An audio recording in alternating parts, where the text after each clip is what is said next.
23 வயதிலே ஒரு கல்லூரியில அவருக்கு பணி, ஆசிரியர் பணி கிடைக்கிறது. அவருக்கு அதிக ஊதியம் தராங்கன்னு சொல்றாங்க. ஆனா அதை அவர் புறத்தள்ளுகிறார். எனக்கு அந்த 23 வயது தத்துவ ஆசிரியர் எனக்கு வேண்டாங்க. அவர் கிளாஸபி அந்த தத்துவம் சார்ந்த பாடங்களை கற்பிக்க அவருக்கு வாய்ப்பு தரப்படுது. ஆனா அவர் ஒத்துக்கல. என் உயிர் மூச்சு உள்ளவரை தமிழுக்கு தான் இருக்குன்னு சொல்றாரு. அப்பெல்லாம் தமிழுக்கு இப்பெல்லாம் பள்ளி ஆசிரியரோ கல்லூரி ஆசிரியருக்கோ சம்பளம் ஒன்று. முன்னெல்லாம் தமிழ் வாத்தியாருக்கு சம்பளம் குறைவு, மற்றவங்க சம்பளம் அதிகம். இதெல்லாம் நமக்கு தெரிஞ்ச ஒரு செயல் தான். ஆனா அப்படி இருந்தும் கூட தத்துவ ஆசிரியர் பணியை புறத்தள்ளி விட்டு தமிழ் ஆசிரியராக குறைந்த சம்பளத்தில் பணிக்கு சேர்கிறார்.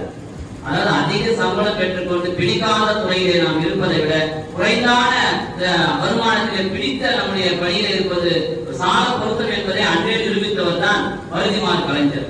தமிழை செம்மொழி என்ற அந்த முதல் முயக்கத்தை ஏற்படுத்தி சென்னை செந்தமிழ் உரை சங்கம், இவ்வளவு அழகா நான் வச்சிருக்க, சென்னை செந்தமிழ் உரை சங்கம் உரை ஆற்ற ஒரு சங்கமே நிகழ்த்திருக்கிறாரு. நிகழ்த்தி பெரும் பங்கு ஆற்றி நம்முடைய பரிதிமாறு கலைஞர் பெரிய அளவில் நமக்கு வெற்றியை தேடி தந்திருக்கிறார்.